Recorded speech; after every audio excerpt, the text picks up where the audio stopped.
बिलासपुर से आपको खबर बता देते हैं, जहां नक्सली सरेंडर के बाद छत्तीसगढ़ में सियासत और ज्यादा तेज हो चुकी है।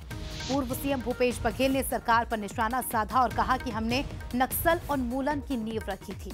प्रदेश में 1.5 दशक बीजेपी की सरकार रही, कांग्रेस ने अपने शीर्ष नेतृत्व को खोया, सरकार ने हमारी नीति को आगे बढ़ाया। मंत्री केदार कश्यप ने इस पर पलटवार करते हुए कहा कि देश की सुरक्षा पर दोहरी राजनीति कांग्रेस को नहीं करनी चाहिए, कांग्रेस इसे इवेंट बता रही है। प्रदेश अध्यक्ष लड़ाई कमजोर कर रहे थे।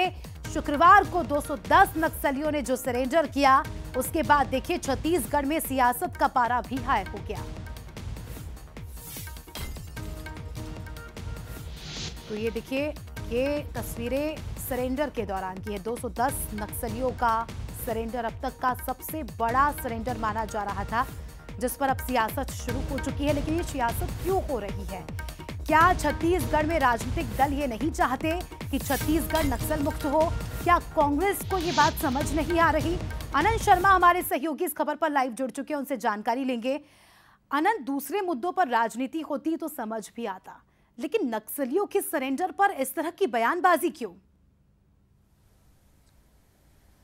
बिल्कुल, देखिए छत्तीसगढ़ नक्सलवाद का दंश लगातार झेलता रहा है। जब से अगर बात करें छत्तीसगढ़ के उदय की ही बात करें, तब से लगातार कई बड़ी घटनाएं छत्तीसगढ़ में देखने को मिली है और 15 साल भारतीय जनता पार्टी की सरकार छत्तीसगढ़ में रही है। और जिस तरीके से 5 साल कांग्रेस को मौका दिया गया, और वहीं देखिए अब जब इतिहास में पहली बार इतने बड़ी संख्या में नक्सली सरेंडर करते हैं, जिस तरीके से देखिए 210 से अधिक नक्सलियों ने आत्मसमर्पण किया, सरकार के सामने घुटने से टेके और एक तरीके से देखिए संविधान को उन्होंने अपनाया। अब इसे लेकर सोशल मीडिया पर जो बयानबाजी है, आरोप प्रत्यारोप है, उसका दौर लगातार अब देखने को मिलता नजर आ रहा है। क्योंकि देखिए इस पूरी घटना को लेकर पूर्व मुख्यमंत्री भूपेश बघेल अपने सोशल मीडिया हैंडल एक्स पर लिखते हैं कि इस पूरे जो 210 नक्सलियों ने समर्पण किया, उसको उन्होंने तारीफ की और एक तरीके से सरकार को कहा कि जब हमारी सरकार थी तब हमने नक्सल उन्मूलन लागू किया, कई जगहों पर कैंप खोले और इसी के बदौलत आज ये इतनी बड़ी सफलता कहीं ना कहीं मिली है। और अगर ये गृह मंत्री का सपोर्ट लगातार जारी रहे